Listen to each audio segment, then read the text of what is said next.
Assalamualaikum warahmatullahi wabarakatuh.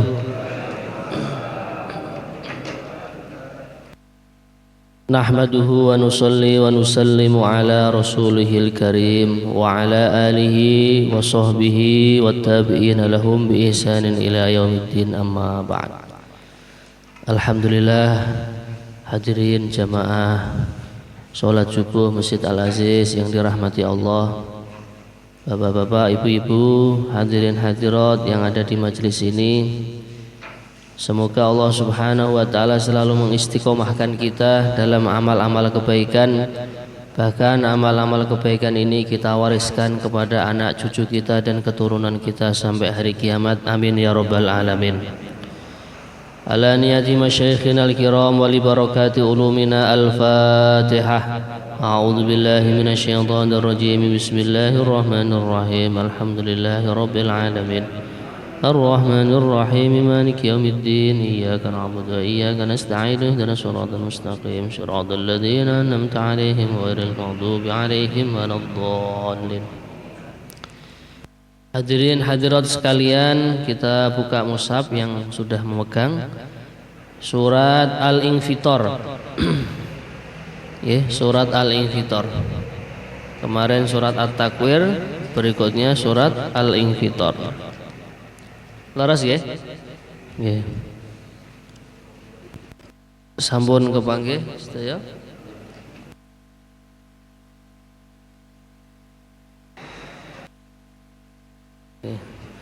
A'udzu billahi minasy syaithanir rajim.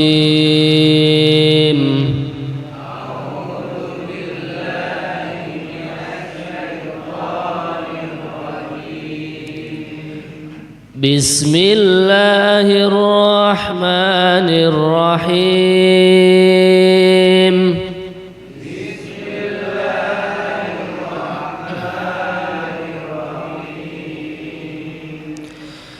Idza as-samaa'u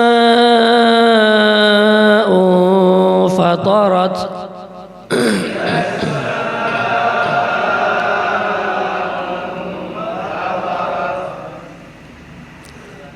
Di sini ada contoh bacaan mat, namanya mat wajib muttasil, yaitu pada kalimat as-sama'u.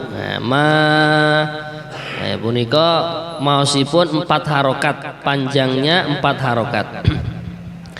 Idza as-sama'u fatarat.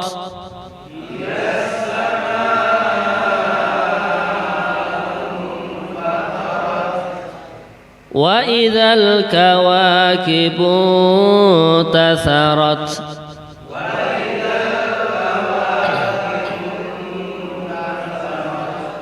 Wa idzal biharu fujjirat.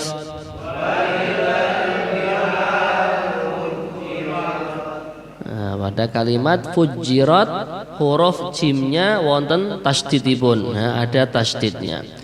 Fujji, ngaten nggih. Wa idzal biharu fujjirat.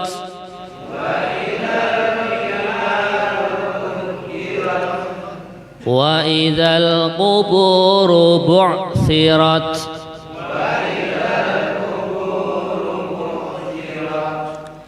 Alimat nafsum ma qaddamat wa akharat.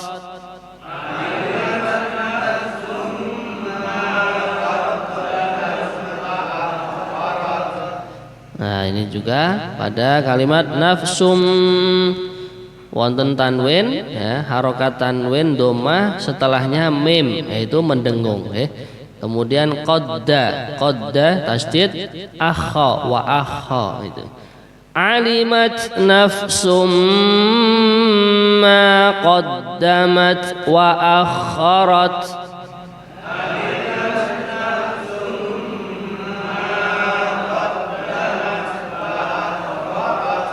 Ya ayyuhal insanu ma gharraka bi rabbikal karim.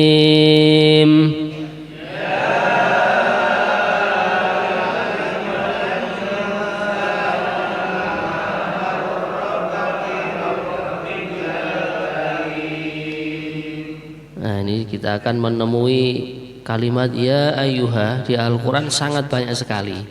Nah, ini bacaannya namanya mad jaiz munfasil, karena ya itu kalimat sendiri, ayyuha hamzahnya pada kalimat yang lain.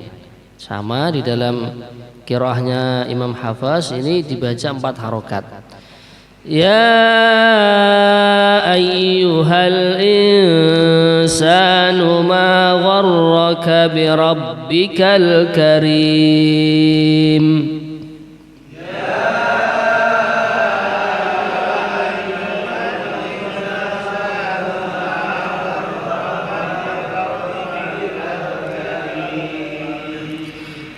Alladzi khalaqaka fasawwaka fa'adalak.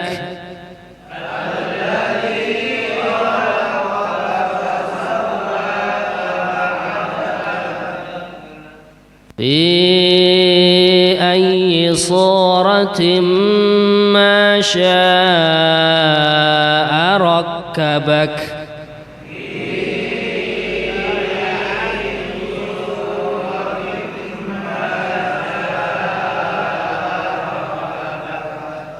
Nah, pada kalimat ayyi ya-nya ada tasdid ya. Nah, kemudian fi itu juga 4 harokat, sya nah ini 4 harokat. Jadi ada tanda apa itu harokat yang bengkok itu ya, fathah yang bengkok itu 4 harokat 4 harokat. Fi ayyi suratin ma syaa rakkabak.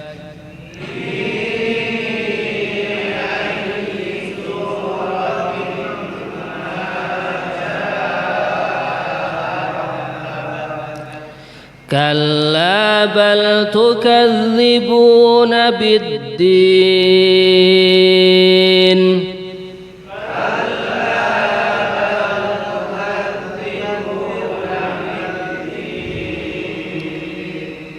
Nah, kita ulang lagi. Zalnya tukadzibuna ini berharokat tasydid. Kemudian biddin. Nah, ini juga berharokat tasydid dalnya. Kalla bal tukadzibuna biddin.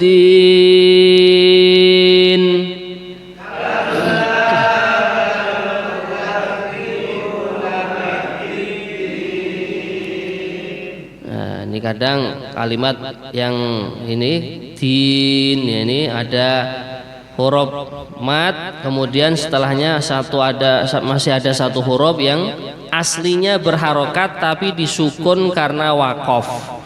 Nah, seperti waladhdallin lin. Nah, itu kalau di dalam tajwid boleh dibaca 2 harokat boleh, dibaca 4 harokat juga boleh, dibaca 6 harokat juga boleh. Kalau dalam tajwidnya dikatakan mad arid lisukun ya. Kalla bal tukadzibuna biddin.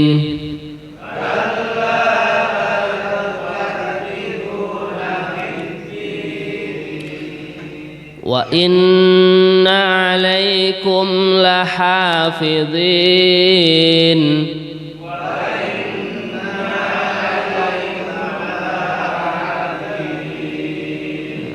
Nah, ini din, ini juga contoh bacaan mad arid disukun.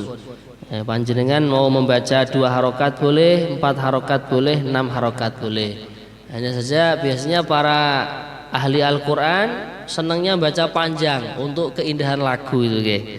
Wa inna alaikum lahafidhin.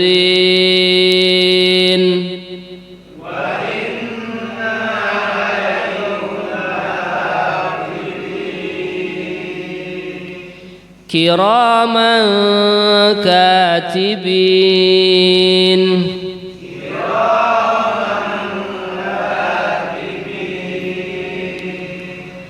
Ya'lamuna ma taf'alun.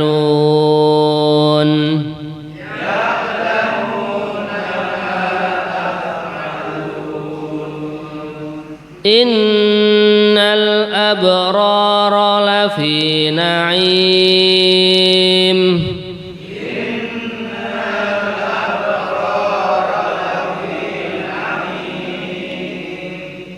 Nah, ini biar lebih indah kita tunaikan sifat hurufnya, yaitu kalimat al-abrara. Ab itu ada huruf qalqalah. Nah, itu kalau disukun suaranya semacam ada pantulan. Ab, bukan hanya ab, nah, tapi ab, ada kalimat be-nya itu. Ab gitu. Innal abrara lafi na'im.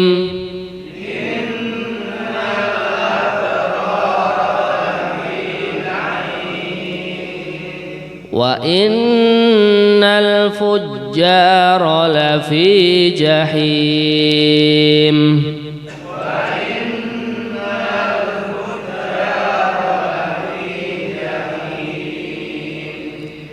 Yaslawnaha yawmaddin.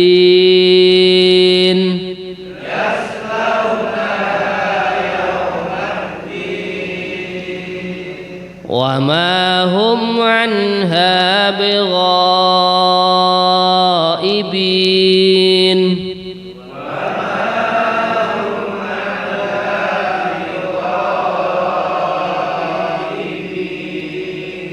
Wa ma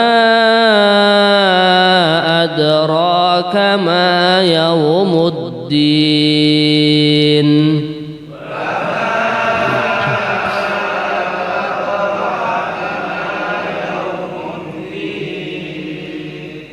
Thumma ma adraka ma yawmuddin.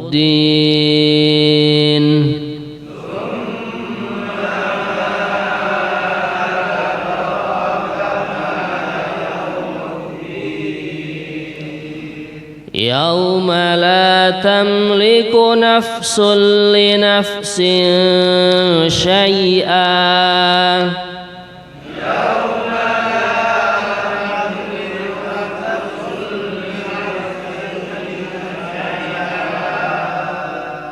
Nah, di sini perlu kita perhatikan nafsul. Nah, di situ tidak boleh nafsul, itu enggak boleh, ngaten nggih. Untuk secara tajwidnya namanya idgham bila gunnah.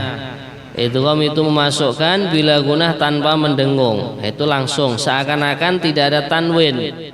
Hurufnya seakan-akan lam yang bertasydid. Nafsul li nafsin. Nah, kalimat sin. Nah, di sini contoh bacaan ikhfa hakiki. Nah, di situ mendengung 2 harokat. Yauma la tamliku nafsun li nafsin syai'a. Yauma la tamliku nafsun li nafsin syai'a. Wal amru yauma idzin lillah.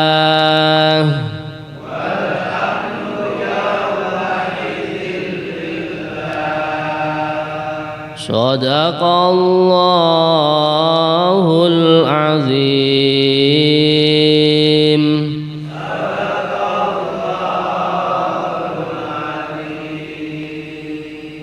Alhamdulillah, hadirin hadirat jamaah sekalian yang dirahmati Allah, semoga bacaan Al-Quran kita diterima di sisi Allah. Setiap huruf diberi pahala minimalnya 10 kebaikan, amin ya rabbal alamin. Kita akan bacakan terjemahan juga keterangan dalam tafsirnya. A'udzu billahi minasy syaithanir rajim. Bismillahirrahmanirrahim. Idzas samaa'u fatarat wa idzal kawakibu tatharat wa idzal biharu fujjirat, yang artinya apabila langit telah terbelah dan apabila bintang-bintang jatuh berserakan. Ayat yang nomor 3, dan apabila lautan dijadikan meluap. Nah, jadi di dalam juz 30 ini banyak sekali surat-surat yang membicarakan tentang hari kiamat, nah, atau tanda-tandanya hari kiamat, termasuk surat Al-Infitar ini. Sebagian ulama mengatakan apa hikmahnya Allah Subhanahu wa taala memperbanyak peringatan-peringatan di dalam Al-Qur'an mengenai kejadian yang akan terjadi yang namanya hari kiamat. Sebagian berpendapat atau mengatakan bahwasanya supaya manusia itu lebih ingat lagi bahwa setelah kehidupan yang kita alami di dunia ini yang sebentar ini masih ada kehidupan yang lebih besar lagi, yaitu yang namanya kehidupan akhirat. Dan juga hadirin hadirat sekalian yang dirahmati Allah Subhanahu wa taala, di antara hikmahnya apa? Di antara hikmahnya adalah manusia itu memang pelupa. Sehingga kalau dalam bahasa Arab, manusia itu kan bahasa Arabnya al-insan. Al-insan itu dari kata nasia. Ma summiyal insanu insanan illa likathrati nisyanihi. Manusia tidaklah dikatakan al-insan kecuali memang manusia itu banyak lupanya.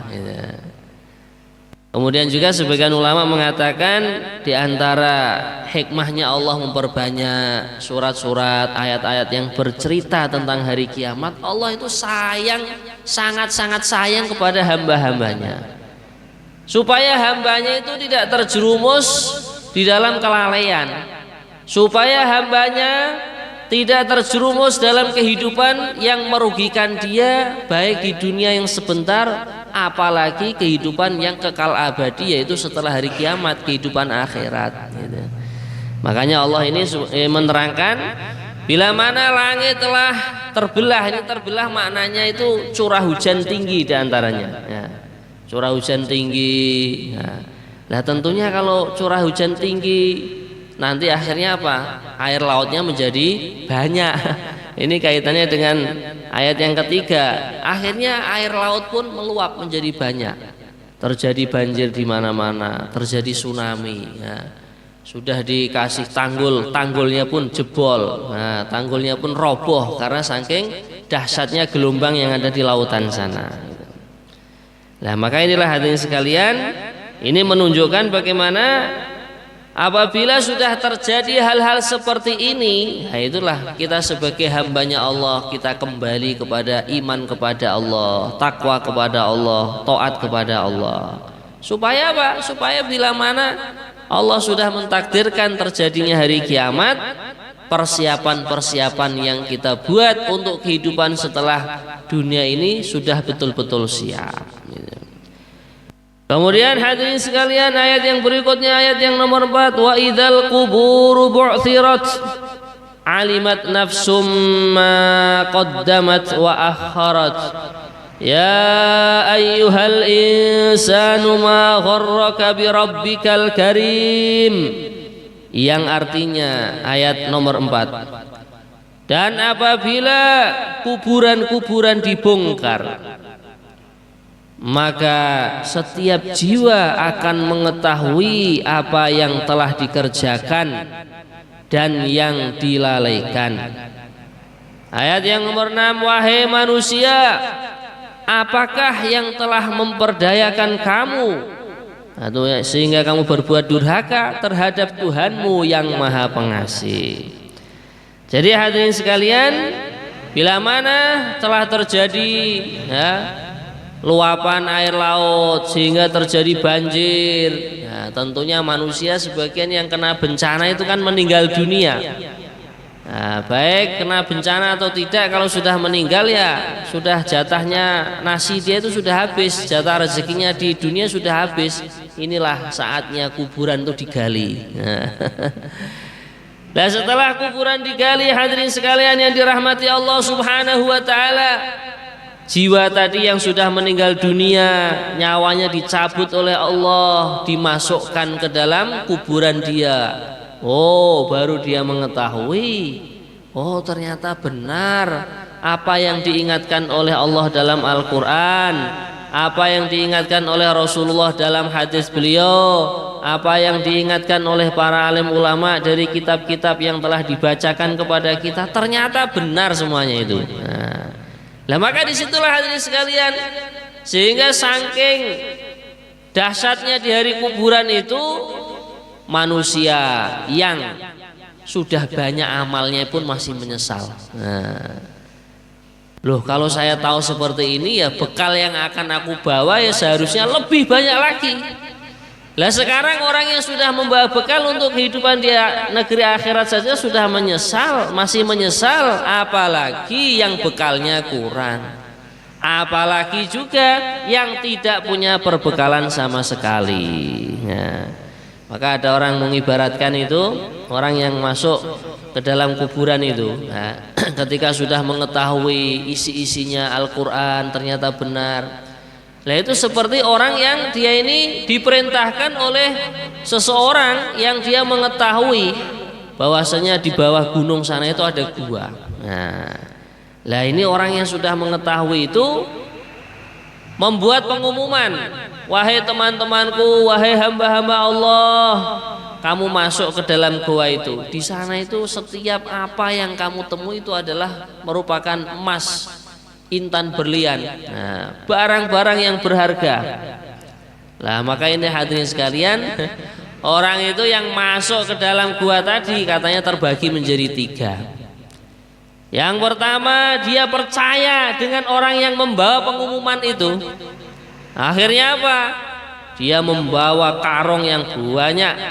Setiap batu yang dia kesandung oleh dia, yang dia pegang itu diwadahi semua. Nah, ada orang itu yang setengah percaya, masa sih di dalam gua itu ada emas, ada intan berlian dan lain sebagainya, pokoknya saya bawa berapa butir aja. Nah, ada orang yang tidak percaya, masa sih di dalam gua yang banyak kelelawarnya, banyak kotoran kelelawar, banyak burung walet kadang ya, masa di situ ada emasnya, nggak percaya aku. Nah, saya nggak percaya, nggak bawa sama sekali gitu.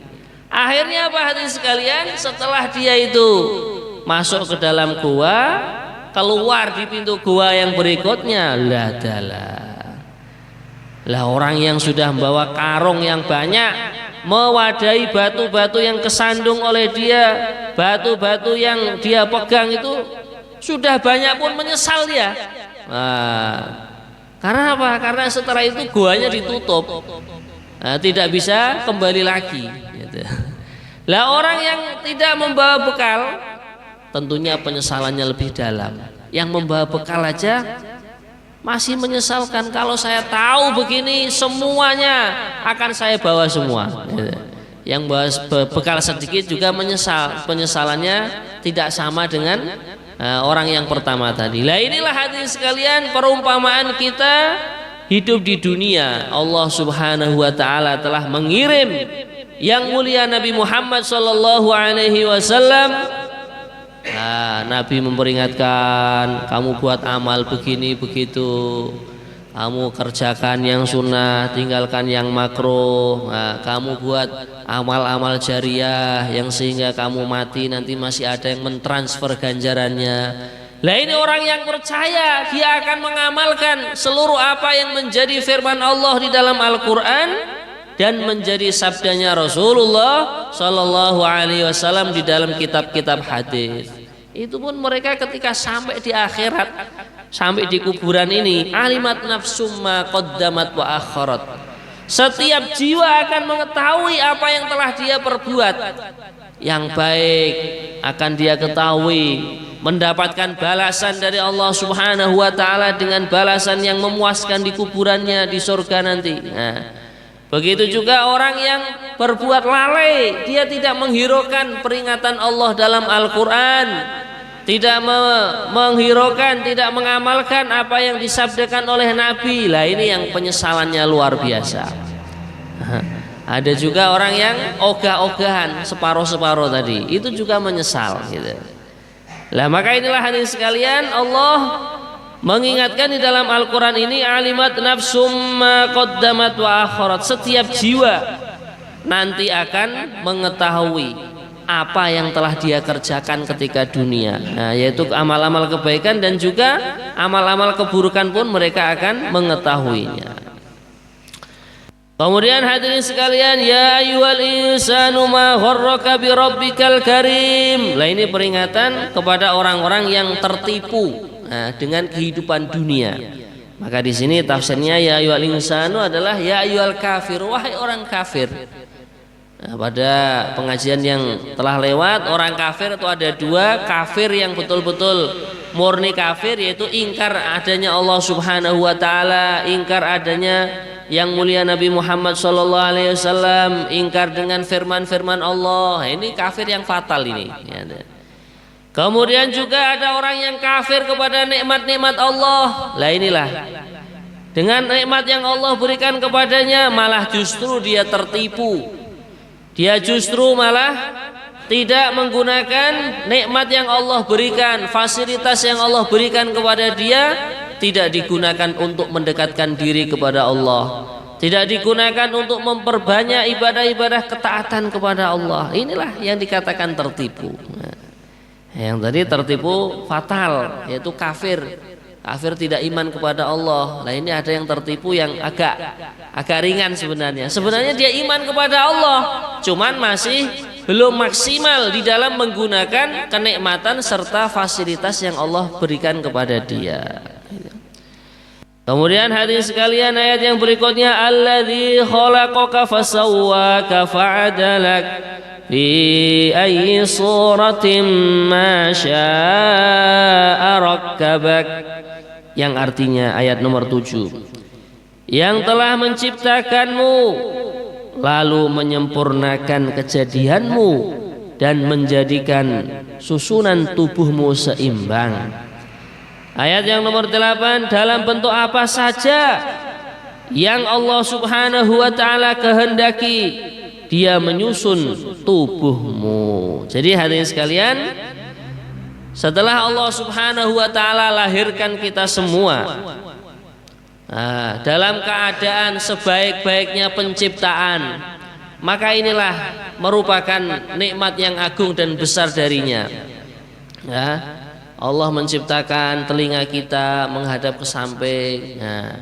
Bahkan di dalam telinga ada kotoran sebenarnya, ya walaupun menjijikkan, ternyata setelah diteliti itu kotoran kuping pun bermanfaat untuk tubuh kita. Di antara penelitian para ahli kedokteran apa? Itu curak kuping niku rasane pahit terus. Pengen ngertos makanya dicubi mawon. Lah itu katanya Allah menciptakan itu congek kuping itu rasanya pahit supaya apa? Menghalau semut yang akan masuk ke dalam telinga kita. Satu semut aja masuk ke dalam telinga rasanya gemberbrek ya. Sampai nggak bisa tidur, sakit, nggak nyaman, akhirnya pergi ke dokter gitu. Sehingga Allah Subhanahu wa taala menciptakan kotoran yang ada di dalam telinga itu rasanya pahit, lengket, itu untuk menghalau hewan-hewan yang akan masuk ke dalam telinga kita. Kemudian hidung Allah ciptakan dalam keadaan menghadap ke bawah. Ini kalau seandainya menghadap ke atas, ada hujan, ada gremes, pengar semua nanti. Nah, inilah indahnya ciptaan Allah. Indah dan seimbang. Alladzi khalaqaka fasawwaka fa'adalak. Allah menciptakan kamu dan juga menjadikan keseimbangan dalam penciptaan itu. Nah, maka inilah dari ayat ini kita harus sesama menghormati. Tidak boleh menghina fisik yang Allah ciptakan untuk setiap diri kita. Nah, kadang ada orang menghina irung mulu pesek Kang. Nah, enggak boleh ini. Nah, sebagian orang Allah Subhanahu wa taala menciptakan ya mungkin agak sedikit kurang, cacat, mungkin enggak punya tangan dari kelahirannya. Bahkan di pondok itu ada itu anak itu nggak punya tangan, nggak punya kaki Pak itu. Sehingga kalau jalan itu pakai apa? Skateboard itu. Nggih skateboard nggih, leres nggih gitu. Lah itulah hadirin sekalian, ketika dia ini beriman kepada Allah, anak santri tadi pakai sorban itu ya masih kelihatan ganteng orangnya. Nah, maka inilah Allah Subhanahu wa taala menciptakan manusia bagaimanapun itu tetap dalam keadaan seimbang dan baik. Bahkan di dalam surat At-Tin, laqad khalaqnal insana fi ahsani taqwim. Sungguh aku telah ciptakan manusia itu dalam sebaik-baik bentuk. Bahkan sebagian manusia yang Allah uji dengan kehidupannya apa? Tunanetra, Pak. Dia tidak bisa ngomong. Nah, itu di pondok juga ada itu. Nah, itu pun mereka ketika dipelajari itu bisa baca Al-Quran itu dengan bahasa isyarat itu. Nah, tunarungu itu. Ya. Bahkan ada yang kawin antara tunarungu, ayahnya bisu, ibunya juga bisu. Tapi anehnya apa? Anaknya bisa ngomong itu. Nah, inilah menunjukkan bahwasanya semua yang ada di dunia ini khususnya manusia yang menciptakan adalah Allah Subhanahu wa taala. Maka di dalam ayat yang berikutnya fi ayyi suratin ma syaa rakkabak, di dalam bentuk apa saja yang Allah telah ciptakan dan Allah kehendaki, ya Allah lah yang menyusunnya. Maka dari itu kita manusia tidak boleh menghina fisiknya teman kita sesama manusia. Kadang ada orang menghina, kok ireng men kang kowe iki. Nah, itu Pak, saya punya teman dari Afrika, Pak, dari Ethiopia, dari Habasyah itu. Itu pokoknya sudah badannya itu hitamnya nggak karu-karuan gitu. Yang putih itu hanya 2, bola mata sama giginya aja. Tapi mereka anehnya itu, Pak. Ya, teman saya itu satu kelas itu, wah, itu cerita itu. Saya sudah dijodohkan ke sebelum mondok itu dengan perempuan itu. Nah, wanitanya ya sama, tapi ya itu tadi ketika dia memandang sesama jenis mereka, yaitu hitam sama hitam, mengatakan istrinya walaupun hitamnya antara kulit dengan cadarnya pun sama itu ya, saking hitamnya itu si laki-laki pun mengatakan masya Allah ini loh calon istri saya cantiknya nggak karu-karuan itu. Lah inilah hikmah penciptaan Allah Subhanahu wa taala gitu. Fi ayyi suratin ma syaa rakkabak, di dalam bentuk apapun yang Allah telah kehendaki, Allah pun yang menyusunnya. Maka kita tidak boleh menghina penciptaan Allah. Insyaallah ya. Nah, bahkan ada alim ulama itu yang mengibaratkan ya, melihat bangkai anjing ya nyuwun sewu yang giginya itu dongos gitu. Nah, itu pun ketika ulama itu memahami ayat ini bukan hanya bentuknya manusia saja, bentuknya anjing tadi itu pun dengan pandangan mengindahkan gitu, mengatakan indah. Masya Allah, anjing itu tuh walaupun dia ini sudah bangkai, bahkan di dalam mazhab Syafi'i dikatakan najis yang berat, itu pun ulama tadi mengatakan indahnya ciptaan Allah Subhanahu wa taala dalam anjing tersebut. Nah, maka inilah Allah mengajari bagaimana kita memandang kepada seluruh hamba-hambanya Allah, wabil khusus manusia dan secara umum seluruh makhluknya Allah dengan pandangan, bukan pandangan makhluk yang diciptakan, tapi pandangan keindahannya zat yang maha menciptakan semuanya, yaitu Allah Subhanahu wa ta'ala. Kemudian hadirin sekalian, kalla bal tukadzibuna biddin wa inna alaikum lahafidhin kiraman katibin. Ayat nomor 9 yang artinya, sekali-kali jangan begitu, bahkan kamu mendustakan dari pembalasan. Ayat nomor 10, dan sesungguhnya bagi kamu ada malaikat-malaikat yang mengawasi pekerjaanmu.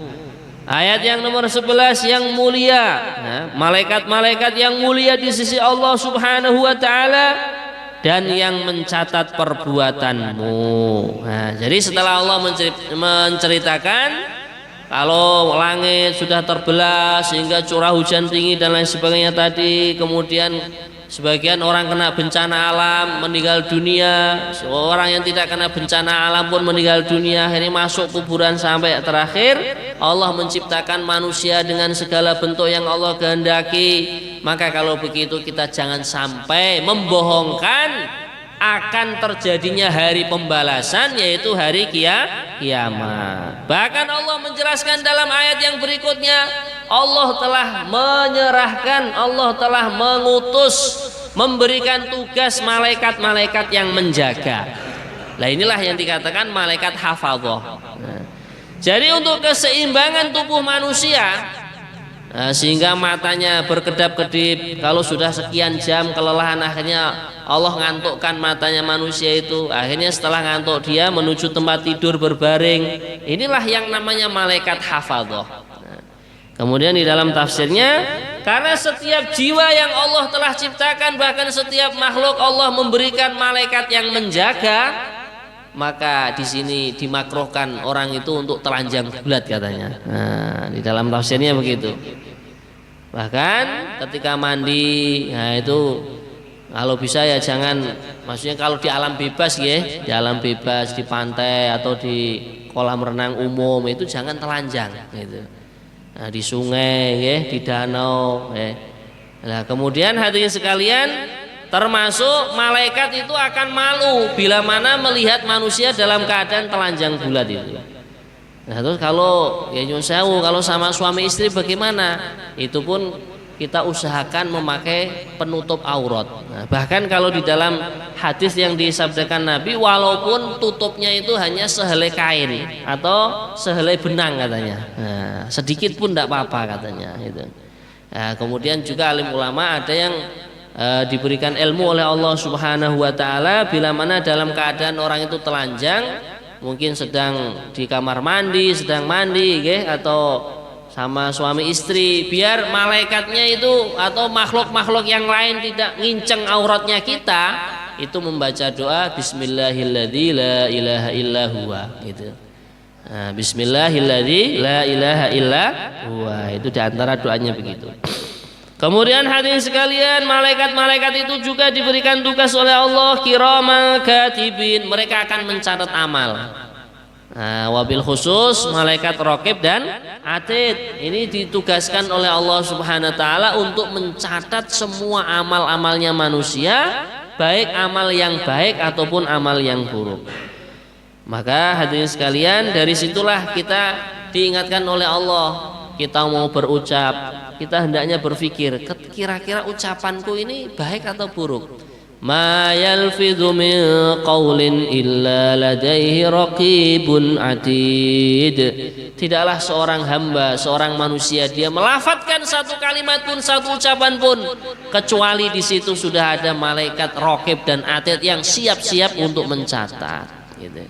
Maka kita bagaimana setelah tahu seperti ini, mau berucap, mau berbuat, mau melangkah, kita mikir kira-kira ini yang mencatat nanti malaikat kebaikan atau malaikat amal keburukan gitu. Insya Allah ya. Nah, sehingga kita lebih hati-hati lagi. Kemudian hadirin sekalian, ya'lamuna ma taf'alun, innal abrara lafi na'im wa innal fujjara lafi jahim yaslaunaha yaumaddin wa ma hum anha bighaibin. Ayat nomor 12 yang artinya mereka mengetahui apa yang kamu kerjakan. Sesungguhnya orang-orang yang berbakti benar-benar berada dalam surga yang penuh kenikmatan, dan sesungguhnya orang-orang yang durhaka benar-benar berada di dalam neraka. Mereka masuk ke dalam neraka pada hari pembalasan, yaitu hari kiamat, dan mereka tidak mungkin keluar dari neraka tersebut. Nah, maka ini hadirin sekalian, malaikat tadi tidak akan pernah kelewatan di dalam mendokumentasikan amal-amal manusia. Nah, kadang kalau CCTV kan masih ada errornya ya. Nah, mungkin kalau CCTV-nya bagus juga terang benderang di dalam merekam. Nah, ini kalau malaikat tidak, semuanya jelas karena ini sudah nas dari Al-Quran. Ya'lamuna ma taf'alun, mereka mengetahui. Nah, tidak pernah kelewatan mereka itu. Nah, bahkan diibaratkan walaupun kita di tengah-tengah goa, kemudian goanya tertutup, di tengah-tengah malam yang gelap gulita, kemudian ada hujan yang begitu lebat, listriknya mati, ini pun kalau kita berbuat kebaikan ataupun keburukan, malaikat itu tidak pernah kelewatan di dalam mencatatnya. Maka hadirin sekalian, kesimpulannya bagaimana? Innal abrara lafi na'im. Kalau orang berbuat kebaikan, ya Allah akan catat sebagai ahli surga, yang dia akan mendapatkan kenikmatan-kenikmatan yang tidak ada tandingannya di dunia ini. Begitu juga wa innal fujjara lafi jahim, orang yang bejat, orang yang zalim, orang yang maksiat, orang yang pendosa, ini bila mana dia tidak bertobat kepada Allah, dia tidak menyesali perbuatan-perbuatannya, lafi jahim, sungguh dia di dalam neraka. Maka ini kita lihat ya, di dunia ini saja kalau kita mau meneliti secara detail ya, walaupun orang itu hartanya banyaknya kayak apapun, jabatannya tingginya kayak apapun, tapi kalau dia tidak ada iman, dia tidak berbuat kebaikan, dia tidak iman kepada Allah dan Rasulullah dan mengimani perkara-perkara yang diperintahkan untuk diimani, sebenarnya itu neraka hidupnya itu. Mau tidur sulit, perlu dibantu dengan obat-obatan ya. Lari ke sana kemari merasa terancam, kalau hartanya dimaling orang, dirampok orang, ya ini tidak tenang hidupnya itu. Tapi kalau orang itu ada iman kepada Allah, ada berbuat ketaatan kepada Allah, dia menjadi orang-orang yang berbuat baik, Masya Allah. Walaupun tidurnya di pinggir trotoar ibaratnya, dia ada iman kepada Allah, nah itu nyaman, tenang hidupnya itu. Sehingga dikatakan orang yang tenang hidupnya, yang dia ini mendapatkan kenikmatan, walaupun masih di dunia itu ada dua katanya, ketenangan itu. Satu orang gila, orang gila itu kan kemana-mana ya santai gitu ya kelihatannya ya. Nah, yang kedua adalah orang yang iman kepada Allah. Kemudian hadirin sekalian, wa ma adraka ma yaumuddin, tsumma ma adraka ma yaumuddin, yauma la tamliku nafsun li nafsin syai'a wal amru yauma idzin lillah, yang artinya ayat nomor 17. Dan tahukah kamu apakah hari pembalasan itu? Nah, sekali lagi, tahukah kamu apakah hari pembalasan itu? Lah ini hari kiamat itu diulang-ulang di sini ya. Itu tadi supaya orang lebih ingat, supaya orang itu tidak lalai, supaya kita manusia itu tidak terjerumus dalam kehidupan yang kekal abadi di akhirat nanti dan kita digolongkan orang-orang yang rugi. Maka Allah mengulang-ulang ini, yaitu di hari ketika seseorang sama sekali tidak berdaya menolong orang lain. Nah ini orang akan membawa amalnya masing-masing. Nah, kemarin sudah diterangkan dalam surat Abasa wa Tawalla itu, yauma yafirrul mar'u min akhi, seseorang akan lari dari saudaranya, wa ummihi wa abi, dari ayahnya, dari ibunya sendiri lari, karena di hari itu memang tidak ada yang bisa menolong orang lain kecuali yang mulia Nabi besar Muhammad sallallahu alaihi wasallam. Wal amru yauma idzil lillah, dan segala urusan pada hari itu dalam kekuasaan Allah Subhanahu wa taala. Maka untuk itu hadirin sekalian, persiapan-persiapan untuk negeri akhirat ini sudah ditunjukkan oleh Allah dalam ayat-ayat ini ya. Maka dari itu bagaimana kita buat persiapan untuk kehidupan kita di negeri akhirat dengan memperbanyak ibadah, ketaatan dan ketakwaan kepada Allah, insyaallah ya. Nah, apa sajalah yang kita mampu, kita buat sebaik mungkin dan seikhlas mungkin sehingga seluruh amal kita di sisi Allah diterima, amin Allahumma amin. Nah inilah hadirin sekalian kajian kita pada pagi hari ini. Sebelum kita akhiri mungkin kita buka sesi pertanyaan. Monggo. Nggih, monggo yang bertanya. Biar saya tidak ditagih di akhirat nanti, yang pertama saya berikan Pak Samuri. Masya Allah. Nggih, monggo Pak Haji. Assalamualaikum warahmatullahi wabarakatuh. Waalaikumsalam warahmatullahi wabarakatuh. Alhamdulillah. Sebetulnya pertanyaan yang kita mau tanyakan, tapi tadi sudah dijelaskan masalah kafir. Nah, tadi kan sudah dijelaskan kafir itu ada dua. Yang satu tidak mengakui kalimat thayyibah, yang kedua masalah nikmat itu tadi. Kalau tidak mengakui kalimat thayyibah jelas ke neraka. Tapi kalau yang tidak masalah nikmat itu tadi belum jelas secara rinci, itu larinya kemana? Kalau yang kafir nikmat, selagi ketika dia meninggal masih membawa kalimat thayyibah, kalimat la ilaha illallah Muhammadur Rasulullah, tetap masuknya ke surga Pak Haji.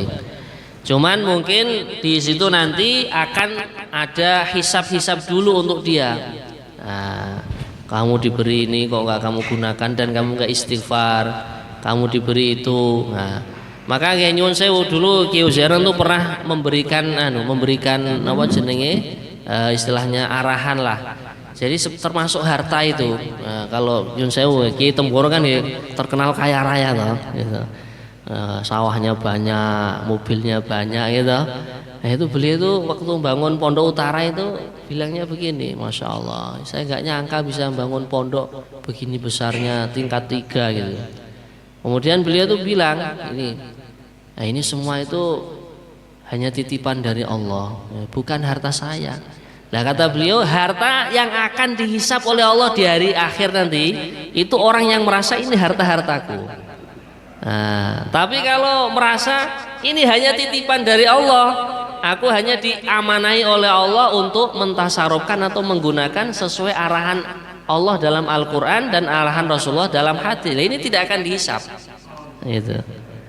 Nah, makanya orang itu walaupun hartanya banyaknya kayak apapun, kok dia tidak merasa ini harta-hartaku sehingga menjadikan dia angkuh, menjadikan sombong, menjadikan memandang mata orang lain dengan pandangan mata sebelah itu, menghinakan dan lain sebagainya.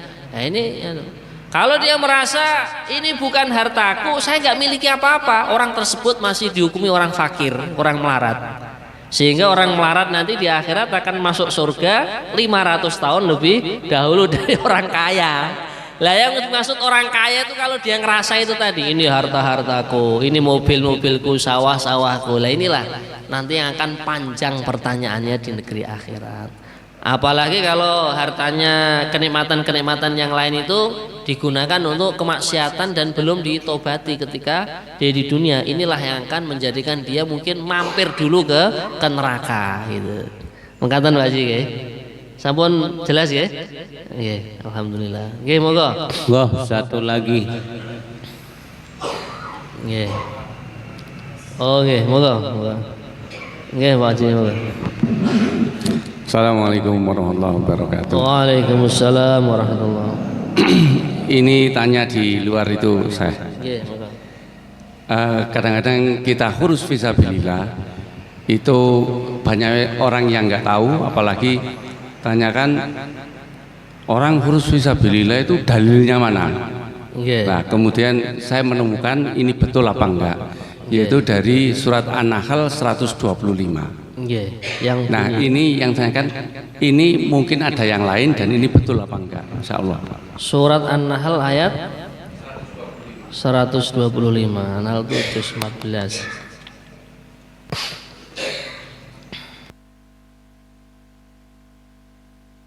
Ud'u ila sabili rabbika. Nggih, termasuk benar ayat surat An-Nahl ayat 125, kamu ajaklah kepada jalan Tuhanmu dengan hikmah dan mauidhah hasanah, pengarahan atau tutur kata yang baik. Ini salah satu dalil orang itu keluar di jalan Allah.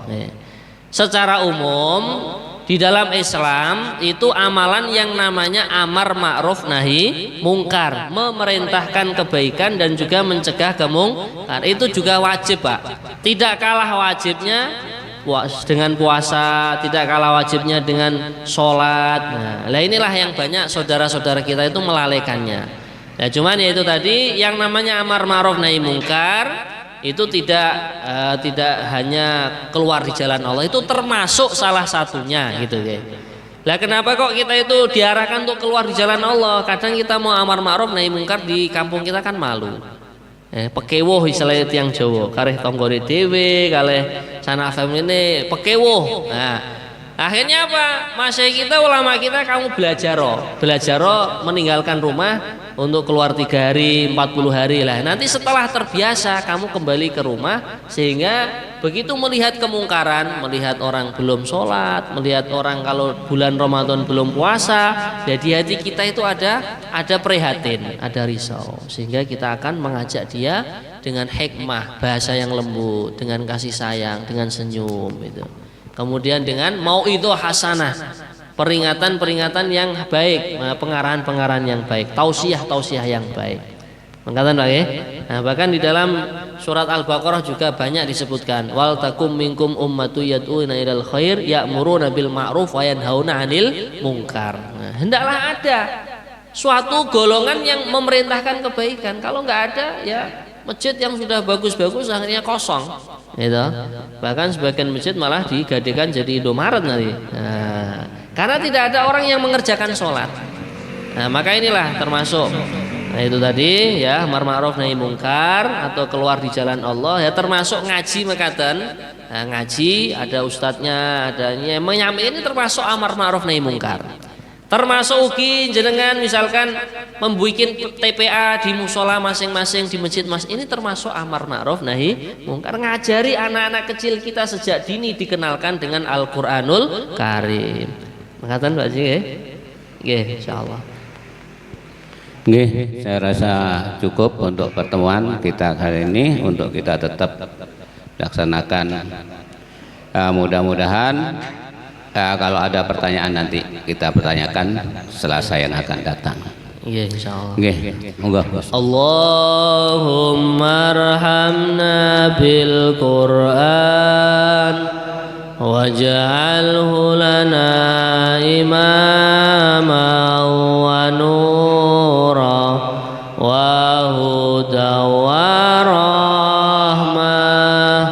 Allahumma dzakirna minhu ma nasina wa 'allimna minhu ma jahilna warzuqna tilawatahu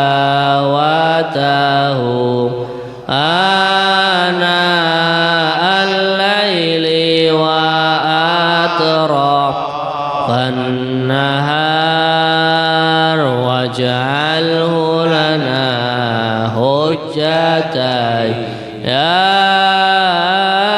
rabbal alamin. Subhanallah wa bihamdihi, subhanakallahumma wa bihamdika, asyhadu an la ilaha illa anta, astaghfiruka wa atubu. Wassalamualaikum warahmatullahi wabarakatuh.